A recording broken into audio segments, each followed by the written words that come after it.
Okay, this is going to be a tutorial very quickly on Scrivener. I'm going to show how to utilize binders. Alright, this should all be visible.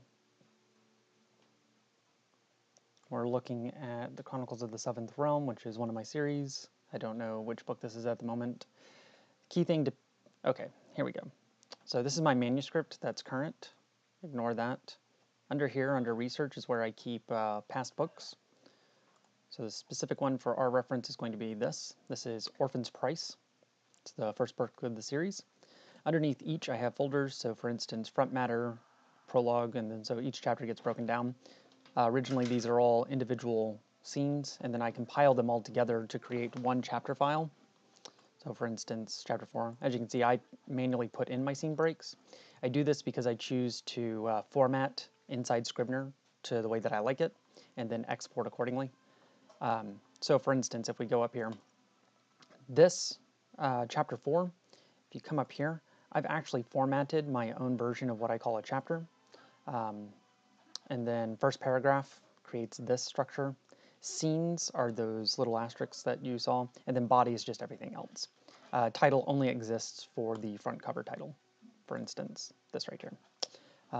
If you'd like to see how to program those, I can go into that later, but it's underneath formatting, apply a preset, delete a preset, and redefine. And so redefine is how you'd want to do it after you've defined it. So then we also have back matter, and that creates the entire thing. As for images, if you want an image inside the file, you just bring it in, and then I use scene in order to make it work to where it'll show up naturally in a Kindle. Anyways, for instance, here's Orphan's Price. As you can see, all of the files are here. So title, copyright, want more, prologue, all the way down to author's bio. So let's go back to the binder. I'm going to show you how to do this from scratch. So we do this, actually, since it's front matter, I would copy all of them. And then I would go to Add to Collection. I'm going to create a new collection and just call it Example. So now they're in Example. Then I go back to my binder. Now, I have found that if you try, since it's folders, if you try and add multiple folders, you're going to end up with some issues. So I just go through, and it's tedious, but you just go Add to Ebook, Add to Ebook. As you can see, it's, oh, I put them over here. So if you put them in the wrong one, you just go down here.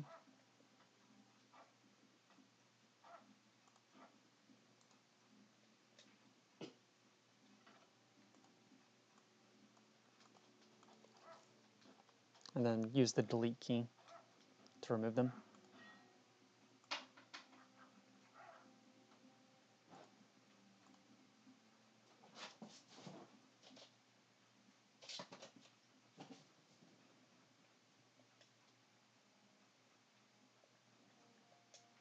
Okay, going back to the example. So we have those.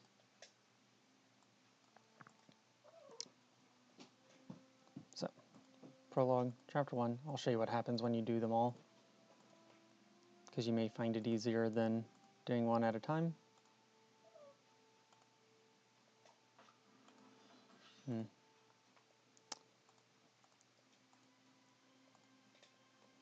There's usually zero lag. I think it has to do with the trying to record while simultaneously doing it. So anyways, I've selected everything, and so I'm going to move all of it to the example collection. So, prologue 1, see, now it starts mixing up the titles. So we've got 1, 2, 3,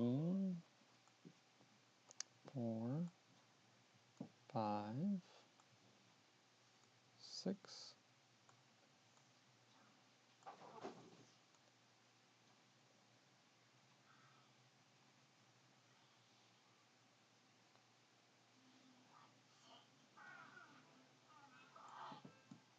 I seem to have forgotten chapter 8. So, oh, yep, I did.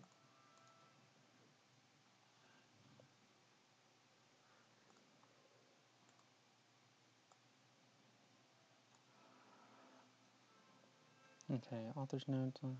Okay, So this is the entire book. Every single section. All looks good. Okay. Now then, for the actual compiling, go to Compile. And then this drop-down menu, manuscript is normally your default. It's using Orphan's Price because that's the one I did. And so here's example. So this is the one that we just set up. By default, it is going to select all of them as page break and as is because that's how I use it typically. So it remembers that setting. And so I would come down here and select a Mobi file.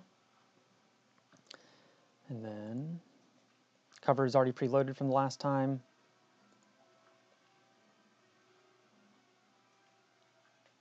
Okay. When I do compile, I believe at first it does convert italics to underlines. So I came in and removed that. You'll want to double check and make sure you have this right. This is just telling it to make straight smart quotes, which helps with e-readers, because then nothing looks amiss and it just goes to their default font. Oh, and then I prefer the triple period. Replacements, I don't have any. Metadata, so as you can see I filled in all of this, and then I even put in my blurb for the description, publisher, year, and then the Kindle Gen. This is software that you'll install, and then Mobi will take care of it for you. And then you just press compile. And then this is the book that I already did, so I'm not going to do it again, but we can do example. And then in about 2 minutes or less, it will be complete. There we go. And so I hope that that has been helpful. If you'd like, I can start from scratch and try and show under a new project how to set up all the formatting. Just let me know.